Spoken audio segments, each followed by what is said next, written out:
Ladies and gentlemen, we will now move to our high-level dialogue. It's been over an hour. We have already covered an incredible amount of ground. Now it's time for us to dive deeper into the core premise of RightsX. Human rights needs innovation, and innovation needs human rights. To guide this next conversation, we have brought together a small group of global thinkers who are helping to reimagine how innovation can advance rights and freedom around the world. Our high-level dialogue features some of the most influential voices shaping the future of human rights in the digital age. Ladies and gentlemen, let's welcome our panel, Professor Claudia Roda, UNESCO Chair on AI and Human Rights at the American University of Paris, Ambassador Luc Dockendorf, Luxembourg Ambassador for Cybersecurity and Digitalisation, Angela Oduor Lungati, the Executive Director of Ushahidi and Board Chair of Creative Commons, and lastly, Professor Gina Neff, the Director of Minderoo Center for Technology and Democracy and Deputy CEO of Responsible AI UK. This is a rare gathering of leaders working at the interaction of ethics, governance, innovation, and civic empowerment. Their insights will help us understand what it takes to build human rights protection that are truly fit for the digital era. The dialogue will be moderated by Peggy Hicks, Director of Thematic Engagement at Human Rights.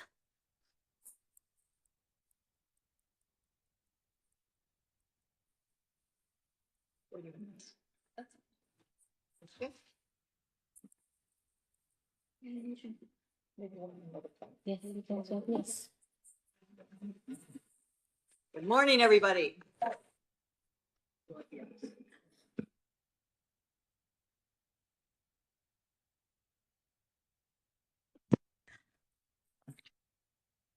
Online people can help us. We really see this next dialogue as following on what the exciting presentations you've heard this morning from the High Commissioner and from our wonderful partner, Sam Gregory. It's been amazing to hear your thoughts on these important issues, Sam. Thank you so much for that. As our chair has noted, we've got a great panel that we have with you today. I'm Peggy Hicks. I'm the Director of Thematic Engagement here and have the wonderful pleasure of leading some of the teams that work on the digital tech policy side of things, along with, of course, my colleague Anwar, who is over there, who's the head of our Innovation and Analytics Hub, who hasn't been introduced yet, which is a gap because he and his team are the ones that are really thinking about that whole side of how do we actually use innovation for human rights. And of course, that's the subject of this panel. Really looking at both sides of that equation. We are convinced, as the title of the panel shows, that innovation needs human rights to accomplish its goals, and that we on the human rights side need innovation to be able to do our work more effectively in this digital age. So we've got with us a wonderful panel who's going to help us work through those issues. We're already behind schedule, so I'll just say a couple of quick notes on what takes us to this point. You've heard from Sam, and you can't sit through a presentation like that without really recognizing how big the challenges are we face, both in the world in terms of the global situation and the digital challenges we face today. And I think when you look at that, we're worried. There's this wonderful phrase by Martin Luther King about that the arc of the world bends towards justice, but it doesn't always seem like that today. Where is that arc leading today? And we really need some hope and promise to bring us forward. And for us, looking at what digital innovation can do, it can be that lifeline, it can be that promise. But the main message I had to have for you all is that that will not happen automatically. It's not a guarantee. And it takes all of us coming together in rooms like this one to figure out how we ensure that innovation actually performs that miracle that we want in terms of helping us to address all the challenges our world faces today, rather than exacerbating them and making them worse. I mean, what really worries us is that it's not just a backdrop to some of these conversations, but a fairly explicitly announced statement by many that we don't have time for some of this right now. We have to move forward on innovation. Anything that stands in the way, including something as marginal as human rights, is really, getting in the way of the progress. And it's those that want to compete, those that want to succeed, can't allow that to happen. We're here to say today that type of narrative is wrong. The reality is we don't just need innovation, we need the right kind of innovation. We need innovation that actually achieves its goals, not achieves results that weren't predicted that will have enormous harm for societies going forward. So we need to figure out what that great pathway is, and we have a group of experts with us today that we hope can help us understand those things better. You've already heard a brief introduction of the panel, but let me just say I'm very, very pleased to have Professor Claudia Roda with us today. She's the professor of computer science and director on human rights and data science at the American University of Paris, and she co-holds the UNESCO chair in artificial intelligence and human rights and directs research on how digital technologies affect human behavior, attention, agency, and rights.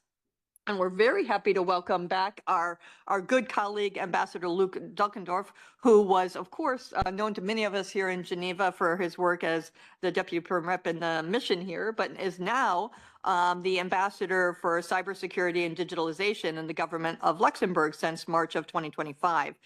So he'll bring a lot to our conversation based on his deep expertise in digital sovereignty, cyber resilience, and multilateral governance. Online, we'll have with us Professor Gina Neff, who is the Professor of Responsible AI at Queen Mary University, London.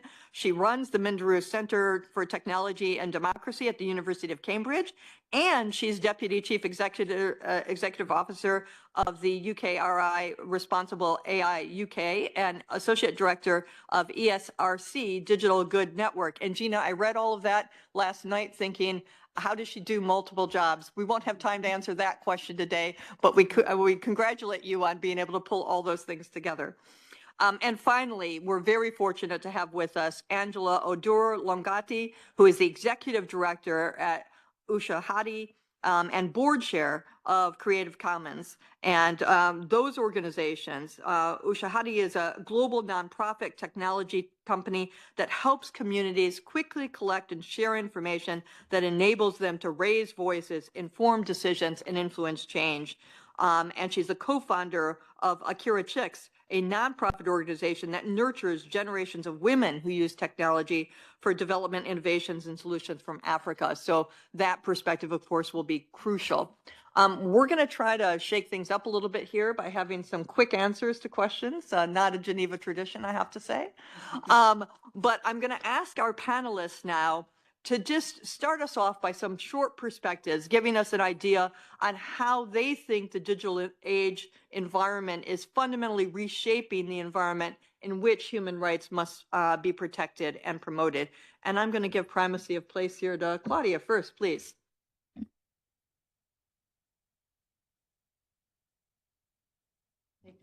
Thank you. Thank you very much for the introduction. Just to go quickly, Happy Human Rights Day to everyone.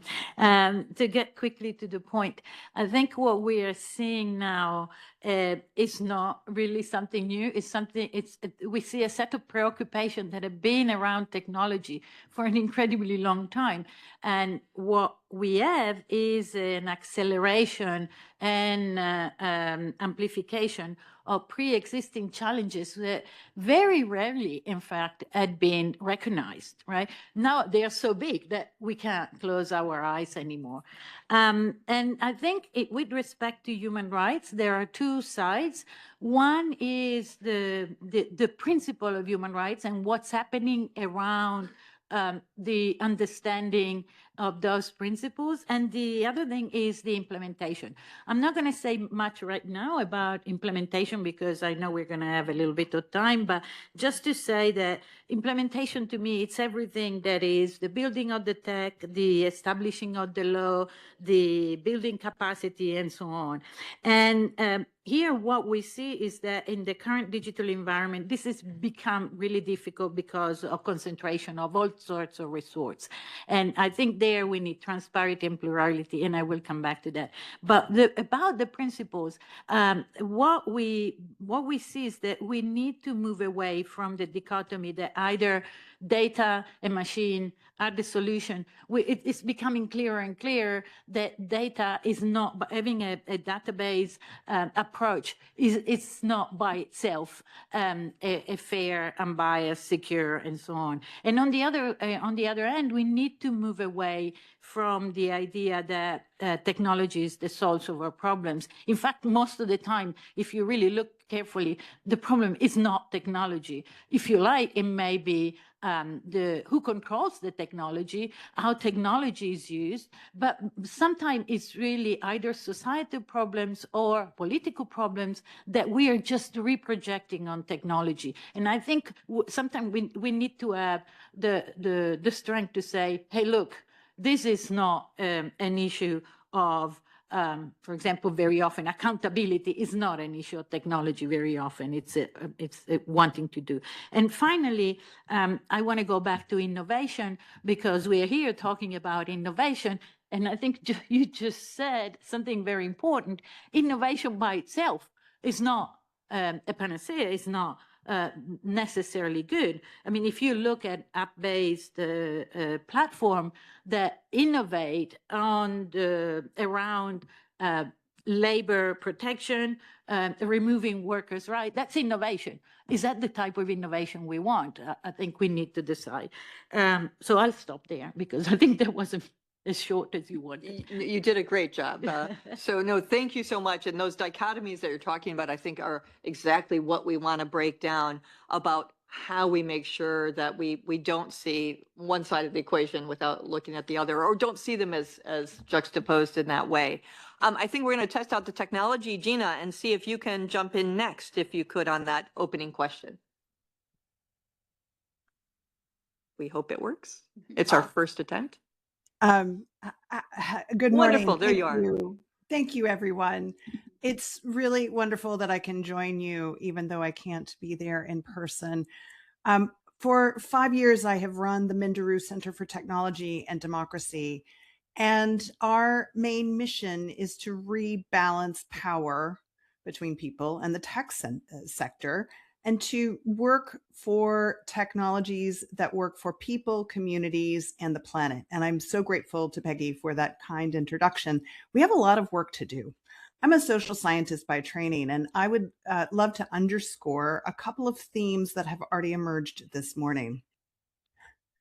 We have a challenge in which we have one of the fastest growing, most highly financially capitalized sectors in human history. And they are selling a story. They're selling a story of inevitability and of progress. They're asking to mark their own exam papers when it comes to regulation, but to continue the metaphor, it's while they are also burning down all the schools.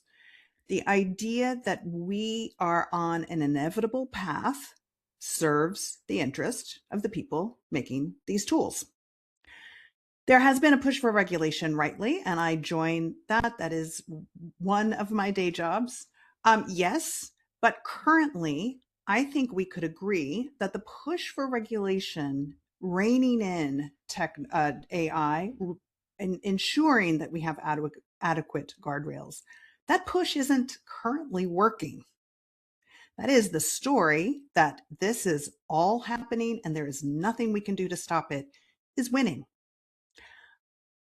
We have some moments of hope, and that's my call to action for everyone today. That's the work we have to do for today. I want to underscore what Sam Gregory said in his brilliant keynote address, which is the problems we're seeing here are not novel. If the technologies may be, the challenges that they're amplifying are not new. What we need, I would argue, is a kind of social innovation, almost a revolution in the way we think about our organizations, our governance, and the capabilities of who is able to be involved in what we think of as this AI revolution. In the words of the High Commissioner and of this panel, the idea that human rights needs innovation and innovation needs human rights is absolutely the point. We need to think about how we strengthen that social capacities so that they too are able to keep up with the pace of technological change. Let me be concrete. 3 things I think we need to do. 1, we need to reclaim human agency in the face of these innovations. That means people and the stories we tell about technology need to always center who is doing what decision, how people are at the center of the choices and challenges that we face. That includes all of us in our daily work, in our advocacy, in our citizenship, in our communities. We need to remember that that agency is partly what keeps us propelling forward. Second, I think we need to redefine what innovation is. There will be, history teaches us, many negotiations around new technologies. They don't simply come fully formed out of the box, so to speak, from their creators, that they're really completed in how we use them and what we use them for. It's those negotiations that will happen in companies and communities, among civil society organizations and others. It's those negotiations that will continue to be really important in shaping what the future of technology looks like. But we don't get there without 3, my third point, increasing the capabilities of people to do this. Right now, we're having a conversation of us versus them, of those outside of a very narrow slice of tech designers. We need to build and strengthen those capabilities and capacities. And that's part of the work that I think all of us in this room have to do. So if we want human rights innovation, we're going to need to build and strengthen the capabilities for people to work with, negotiate around, and yes, challenge how we're using these powerful and possibly hopeful technologies going forward. Thanks. Wonderful, Gina. Great to have you in the room here with us, at least virtually. I think it's really interesting when you hear Claudia and Gina both tell us that, what we're facing isn't so different from what we've faced in terms of some of the challenges in society generally. The problems aren't novel, we heard Gina say. We heard Claudia say that, this idea that we can solve everything digitally, that actually it reflects the world around us, and that these problems are in the real world, and we need to look for solutions there at the same time. And then bringing us back to what will it take us to address them, as Gina did, I think is crucial. The idea that we all have the power to do something about this, and we need to build up that capacity in a way to address it. Obviously, our organization through the BTech project is trying to do that both within companies and on the outside. We do see technologists in companies who want to know more about what we're talking about here, who see a mission that isn't just about profit, but is about achieving for good. We want to empower them, but we also want to empower people to understand the space and to engage in it in the ways that Gina has spoken about. Luke, you've been thinking about these issues for a long time as well, and we're really looking forward to hearing your comments. Thanks very much, Peggy. It's lovely to be back in Geneva and in this particular hot seat. Normally when a state representative sits here, it's because they're about to get grilled by the world's best independent experts on human rights in the treaty bodies. And I've been in this position a few times, and I can tell you it is an enlightening experience. How is now new, I think, is a really good question. And I have to strike out some of my notes, because I was going to say in many ways the same thing that Gina already said, and also that you said, that it's not so new at all in many ways. What is new is that the digital age, digital space has become part of our daily lived realities and our daily lives. But as we've heard from the keynote, this can be manipulated, and it can be manipulated by people who don't have human rights or the public interest at heart, and indeed is done quite actively. So the shared sense of reality is being eroded quite actively by digital technologies and digital platforms. And we have a huge problem, and that is an economic problem, a capitalism problem, as it were, namely that anger and outrage are very marketable commodities. And they are actually what a lot of the social media platforms are based on. And that's a big problem for us. We've come quite a long way away from the initial idea of the 1990s digital internet revolution, where we thought that all of this was going to bring liberation and democratization, and dictatorships would fall. But instead, we've seen concentrations of power, we've seen concentrations of wealth, hitherto unseen really in the hands of very few technology oligarchs. We've seen the use of technology for surveillance and repression. The previous speakers have said a lot about the generative AI hype that we see at the moment, and the veracity of these tools for resources, for money, for energy, for human mental space as well, which is hugely problematic. And we've even seen the use of AI in genocide and war crimes. And all of that needs to bring us back to resisting and refusing and rejecting, as Andrew said, this politics of inevitability and protecting what we have. Because I think in many ways, when reality is manipulated, it serves somebody's purpose. And that purpose is almost always, no, in fact, always at odds with human rights and human dignity. And when we take human rights as a compass, as the High Commissioner has told us to do, we normally find a way out of that. Less than 3 minutes, wow. I was actually going to compliment. I dissed Geneva a bit by saying we're not that good at short statements, but actually diplomats in the Human Rights Council always have a clock for a 2-minute statement, and Luke just proved that he learned that technique very well here in Geneva. So congratulations. No, you packed a lot in though in that short intervention, and you know, these ideas that we're talking about, that this isn't inevitable. I think Gina also put down the gauntlet that, but we're not on the right track, and we need to do a lot more to get to the place that we want. So that's the conversation we're going to have. And Angela, of course, has a lot of experience in that space. So I'm really looking forward to hearing your thoughts, Angela. Please, the floor is yours. Thank you. Thank you all very much. I hope you can hear me. Happy Human Rights Day. And much like Gina, honored that I'm able to participate at least virtually. I feel like I'm in the same position as Luke in the sense that a lot of what I had to say has been said, but I will still share it either way.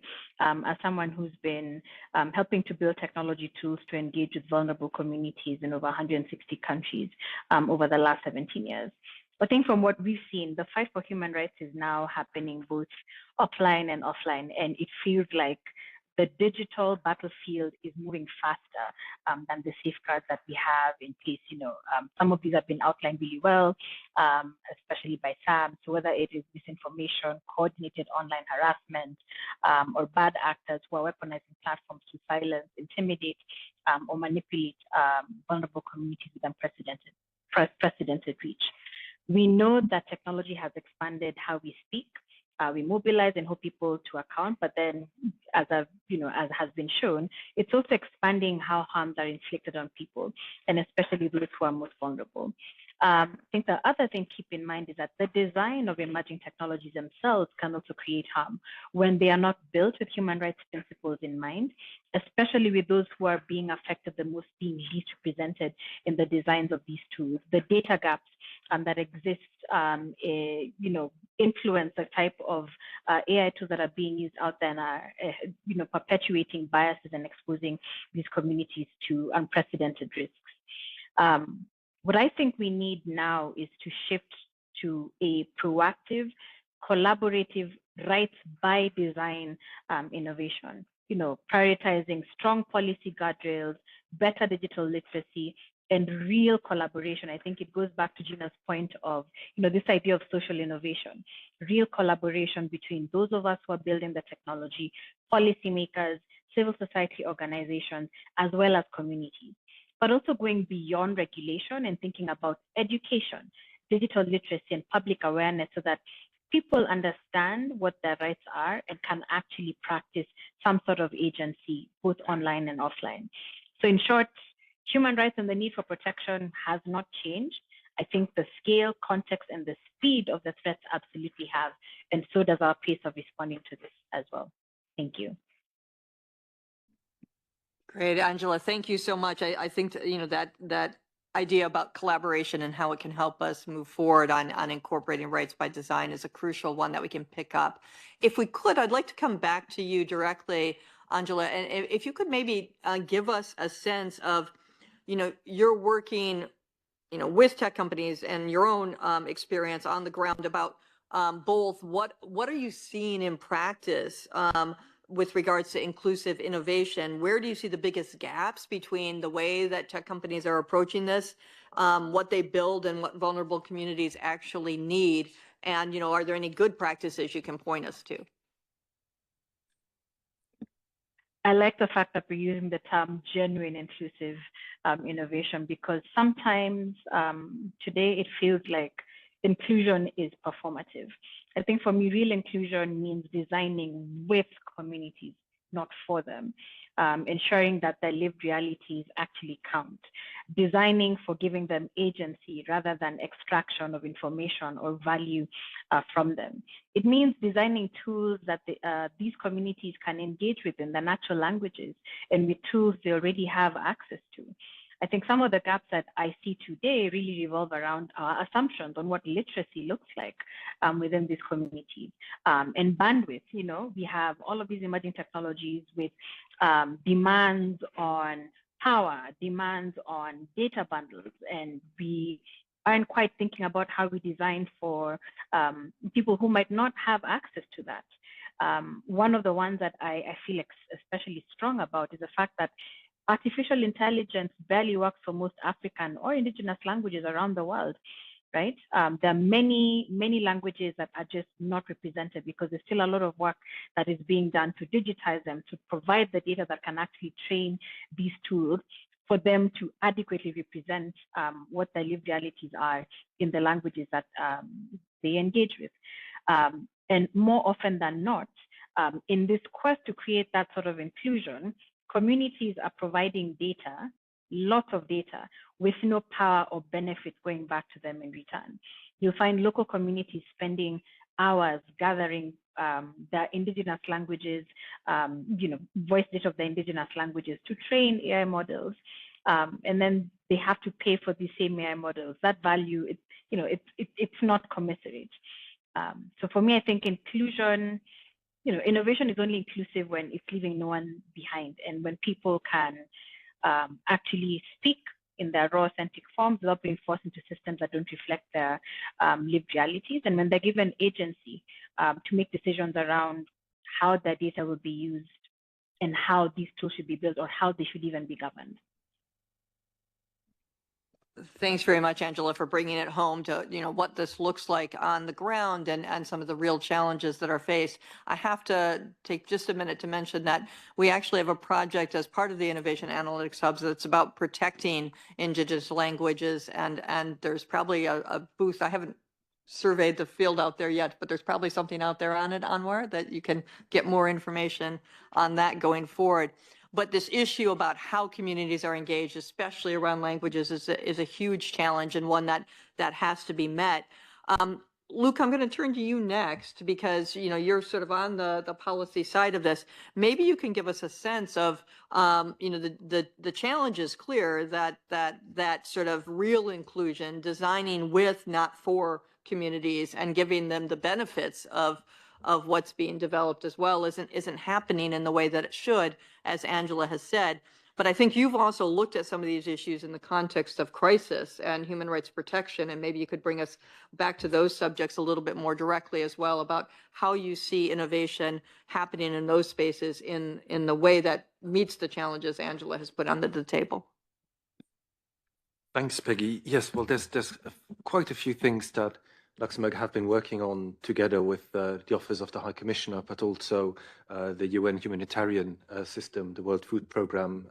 We launched a humanitarian digital innovation space together, where I think there were 8 solutions that were presented very recently, where machine learning and data is used to deliver essential public services in humanitarian contexts and crises, and of course these are all very important, and this is my obligatory call, of course, for all other countries to join us in that as well and support the Office of the High Commissioner.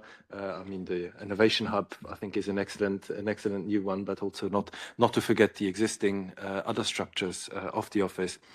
I mean, in many ways, we have a problem with infrastructure because a lot of it is privately owned, and we keep being reminded of that we need to build public-private partnerships and all work together. But then, as I've already insinuated earlier, there's a huge issue when you have market forces that make decisions that impact human rights, and those decisions are made in the interest of what makes the most money and not what protects human rights best. And so we do have obligations as states to deliver public services, and in the digital space that means also going the distance to build digital public infrastructure that delivers public services for everybody, that leaves nobody behind. There's a lot of such commitments in the Global Digital Compact, in the Pact of the Future, and in other documents that all of us government representatives have signed together and are building together. But we do need to break out of some of the mindsets already that we have. And one of those is that one of inevitability. It's inevitable that we work with very large private company vendors who build something and then sell you access to it basically on a rent model, which is inaccessible to some and very expensive to others. And I think there are responses. There are approaches to digital public goods and building a digital commons, many of them through using open source standards, software, open source data, even open source models for AI, if you must use AI, and sometimes, yes, there are good use cases for it as well. And I think what is important really is that all of these are built with, as well, the previous speakers have said, human rights at the heart of them. For instance, the Freedom Online Coalition, which Luxembourg is a part of, has adopted digital public infrastructure principles that are rights respecting. ITU has done a lot of work on rights respecting DPI as well, and I'd encourage everyone to look at all that. Thanks, Luke. That really points us in the right direction on how we can really advance some of the concepts that we're talking about and some of the work that's already underway. That gives good examples and food for thought as to how others can engage in the space. Gina, I'll turn to you next. And you gave us a nice 3-part pathway where we need to head. But it'd be great, based on the comments we've heard from the other panelists, to get a sense from you about, where are there opportunities for those in the room, human rights actors, states, companies, civil society, to really engage in the type of work that you're talking about, to build greater capacity, to do stronger collaboration. More on that front would be wonderful. Thanks, Gina. Absolutely. So I want to come back to the ambassador's great point about digital public infrastructure and state capacity. One of the things we can be doing is working with states and municipalities to help them work on responsibly adopting AI. I recently took on the leadership of a regional government in the UK, the Welsh government, of a strategic AI advisory council. They're very keen to get what safe and responsible delivery of public services using AI looks like. Many countries are represented in this room, virtual room, in Geneva and beyond.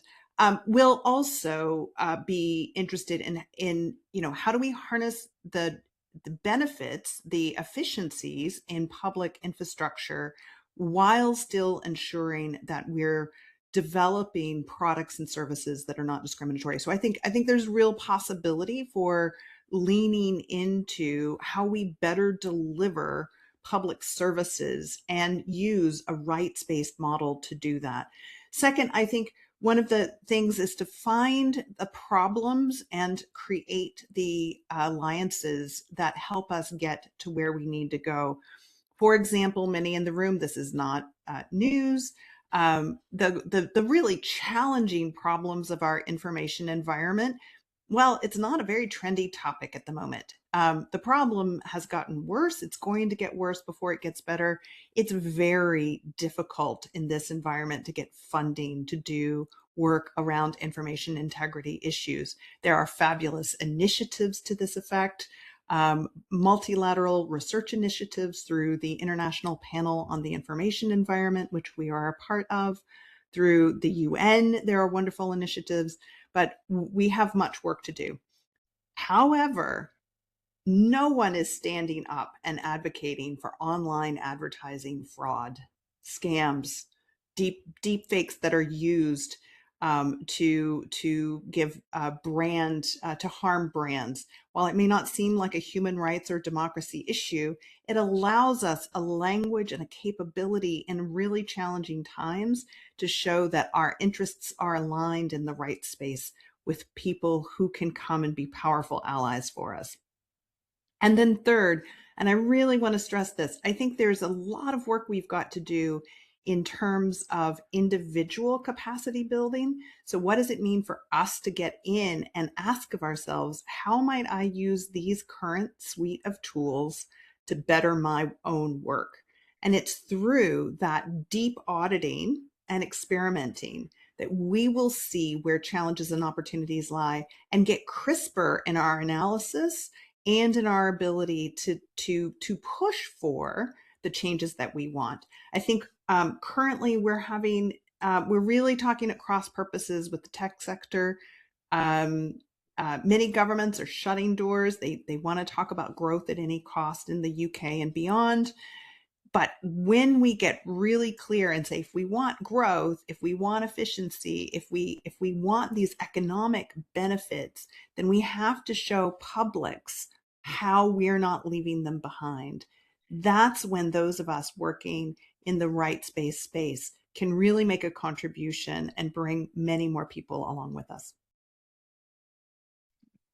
Great, Gina. Thank you so much for those practical ideas about how we can advance this conversation. The work that you mentioned on digital public infrastructure in states and municipalities, I think is particularly of interest. We've been doing work with funding from the Botnar Foundation on cities' approaches to digital public infrastructure, trying to figure out some models and guidance that we can do on the human rights side. And the idea there is that we don't need to, every context needs its own specific fit. It has to be bespoke and tailored, but yet many of them want to bring in some of the human rights design as we've talked about, but it's not that easy to do. So what can we do as a foundational work to help in those digital public infrastructure projects? So happy to connect up with the UK efforts that Gina is on, but I also liked your comments about connecting the consumer space in a way to the human rights space. If there isn't the immediate interest in information integrity funding, but there is a lot around how the environment has the slop environment that Sam so eloquently described, and advertising fraud, criminal fraud, scams. Let's use that environment to advance some of these goals as well, if that can work. Claudia, we're going to close out this round with you. You've heard a lot of different perspectives on this, and you led us off on this panel with some opening thoughts. Based on what you've heard, what are your takeaways in terms of what we're getting right, what we're not, perhaps pursuing as strongly as we could, and what should the people in the room be thinking about in terms of how human rights can advance innovation in the right way? So, so many really important subjects have been brought up. Let me start from something that maybe we have not said as clear as it needs to be said, is that technology can and has already strengthened access to human rights in many ways. Access to information, living healthier lives, and so on. And in this sense also, I think the inevitability idea that, AI, it's here, we can't do anything about it, it's wrong. Because we see that there is a good way of doing things and there is a not so good way of doing it. And we need to distinguish between the two. And I think your keynote really said a lot about this distinction. And somehow I go back to thinking in the 90s, Mark Reiser wrote a really visionary paper where he described ubiquitous computing at the time, computers everywhere. And what he was talking about was embodied virtuality rather than the other way. And the idea that he had was, for us, for many of us, a real inspiration, so that everybody could be connected. I'll let you go and look, but ubiquitous computing makes sense, I think, for everybody. What he didn't see, or didn't see clearly enough, because he talked about privacy and so on, was the fact that in this environment, somebody could have control, could actually take over something which is inherently distributed, because our networks are inherently distributed, become centralized. And how did it become centralized? It became centralized through, for example, the cloud infrastructure, the cloud services. Okay, and so here we go back to something that has been mentioned by I think all of the speakers, the fact that we need a digital public infrastructure to counter the lack of plurality that now we have. And lack of plurality means that, number one, we lose agency because we don't have a choice. And when I say we, I talk of states, I talk about businesses and individuals. So we really need to go back to a possibility of choice at the level of infrastructure, at the level of application we use, at the level of type of access, and so on. So plurality to me is something that we can't do without. And the different type of infrastructure, the redistribution of something that somehow, for obviously economic interests, has become completely centralized, is something that we need to work toward. And it's possible, it's there, it's by nature, not the way it is now. And I think this type of plurality would also allow us to build the protection, and I think this for state parties is very important, against systemic vulnerability. Because at the moment, we are one light switch away from not being able to have hospital that works, banks that works, and so on. And it's surprising that we don't see that problem and we don't act in a way that I assume people are acting. It's not that they're, but it's not as visible as for the general public as it could be. And there again, education probably could help, right? To say what is happening at the moment, that does not allow us to have stability. I mean, if you look at the CrowdStrike, which was the faulty update of the Microsoft Windows computers, affected airlines, banks, hospitals. It was estimated to be, I don't know, $10 billion of impact on loss on the world. And that was just a couple of days. So you can imagine, we see an increase on cyber attacks and on denial of service attack in particular that is scary. We see taking control of information systems by bad actors, that at the moment we have very limited ability to stop. And this is, again, mostly because of concentration. We cannot turn the tap off somewhere. And I think we have good examples of different choices.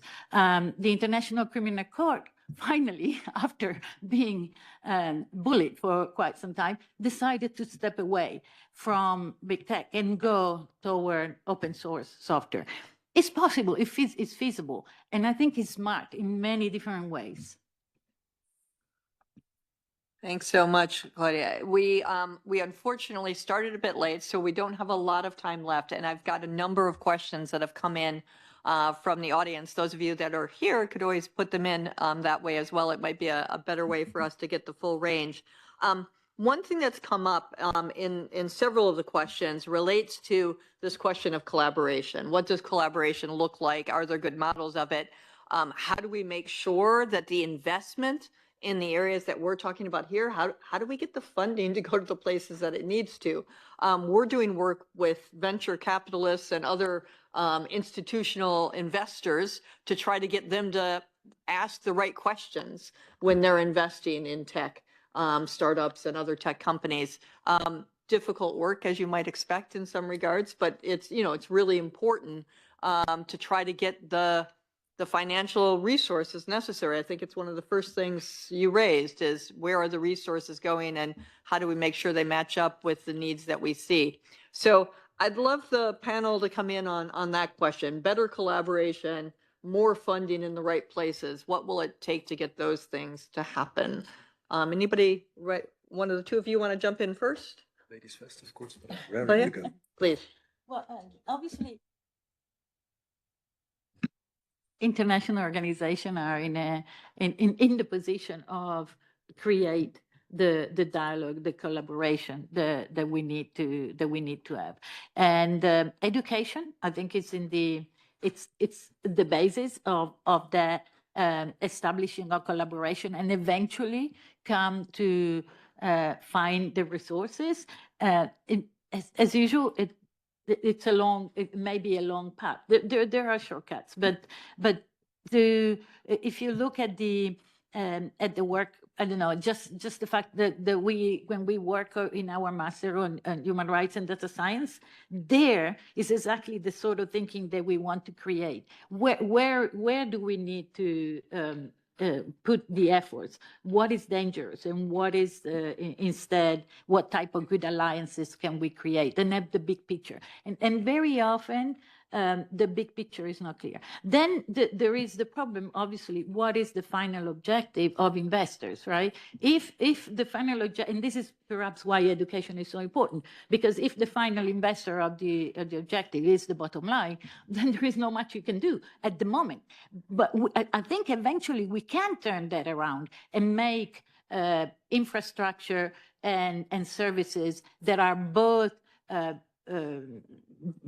to make money as well as protecting human rights. Thanks, Claudia. Gina, I'm going to turn to you next, because it occurred to me when Claudia was responding that you emphasize the need for the learning, digital literacy, capacity growing, and to some extent, there could be a virtuous circle of the more we invest in that, the more we have a public that demands more investment in some of these areas as well. But would love to get your thoughts on collaboration and funding. If everybody can keep their answer short, because I have one more question I'd like to close with. Well, absolutely. And we have some great models for this. So for example, a research affiliate from our team, Johannes Leonard, has partnered with venture capitalists to look at what responsible AI models for evaluating tools would look like, evaluating companies. So right now, as you mentioned, there's a whole lot of people in the ecosystem. Everybody feels like they're grappling for answers. We need to get better at getting expertise into rooms where decisions are made. I agree that part of the answer is funding. And I also agree that the funding is one of the hardest problems. The great expertise that's in this room needs to be in conversations where we get better tools made. We do have models for that. I think to just amplify Claudia's point, there's a role in research institutions as well, but the challenge is we need to be better at translating those messages in ways that they can be understood and easily integrated into a design process. So there's a big disconnect at the moment when we talk about models that don't discriminate. We're not giving concrete, practical ways that we want to see measures and assessment. And that's the bit of work that we need to do to develop. How do we develop the tools to help audit these systems, help understand them, and help hold the companies making them to account? Thanks, Gina. That's super helpful. Luke, I'm going to turn to you because it occurs to me listening to Gina that if the expertise that's needed and the research that's needed isn't getting into the rooms, isn't getting the traction that it needs, where it needs to be, that's the type of thing that governments might be able to help make happen. I want to come back to something that the High Commissioner said when he quoted Mariana Mazzucato and the mission economy. We have to break out of this learned helplessness that we have as governments, where we think that, oh no, there's nothing we can do about the fact that the UN is going down the drains because it doesn't have any money. We can't do anything about the fact that the richest man in the world, who's also a Nazi, now owns $1 trillion, and the OHCHR can't get measly 500 million together because we don't pay our core contributions and we don't do voluntary contributions. The overall human rights protection system of the world is threatened right now because people can't pay their bills, whether they're in independent NGOs or investigative journalists or the treaty bodies or the special procedures or the office here itself. And we just need to wake up as states and take seriously what we've signed in 1948 and in 1966 and all of these other times. We have an obligation to devote all available resources to the progressive realization, but also the realization of human rights, all human rights. Civil and political, economic, social and cultural, the right to a clean and free and healthy environment, and the right to development. And it's incredible, it's embarrassing to be, I mean, yes, we did pay our contribution to the UN in the first 10 days, but it's embarrassing that half the world's governments haven't done so yet. I mean, more than half have, but we just need to remember what Keynes said. If we can do it, we can afford to do it.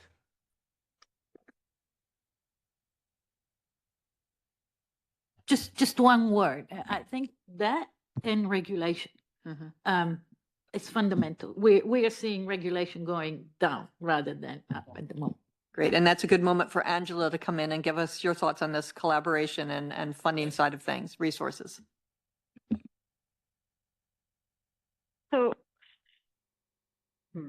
I think for me, everything that Luke said, and then one thing that I think we tend to forget in conversations like these ones. Who are we doing this for? Who are we doing all of this work for? And how are they engaged in the process? I think the way this year has gone for everyone involved, whether it's civil society actors, the wider human rights ecosystem that has been dependent on different funding models, it really has forced us to take a step back and really think critically about the work that we're doing, alternative ways of funding it, but then also how we give agency to those communities that we seek to serve. Is there something in there around how we engage with them in a meaningful way that can help to shape our understanding of how we move forward? Are there alternative funding models that we could also find from engaging with these communities? So for me, when we talk about collaboration, yes, policymakers work with the technologists, work with civil society, work with academia, but work with the people that we're doing this work for as well. It is critical. We will not move forward if we keep looking at them as a place of receiving constantly and not as active agents of determining what their destiny should be. That's Angela, that's such an important point. And the real risk, of course, is that in the funding environment that we all know exists right now, that the move is away from that type of engagement because it's seen as I said, a luxury, something that we don't have the time or the space to do.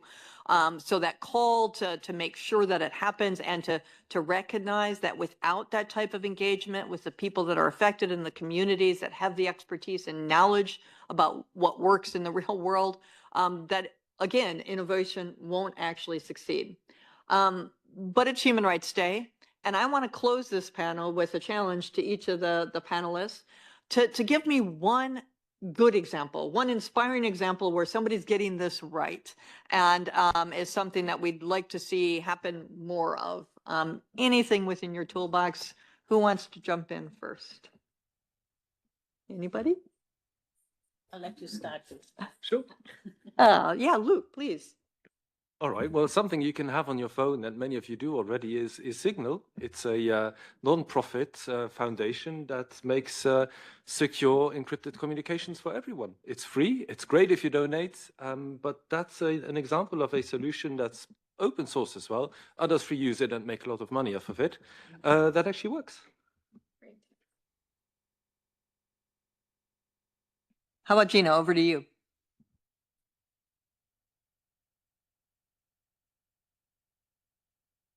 Thanks. I needed the tech team to unmute me. I always hate this question because I spend so much of my day thinking about what we're getting wrong. But I do think when we put tools in the hands of people who are actually using them, like Angela said, we co-design with the people we're doing this work for, we see really great things.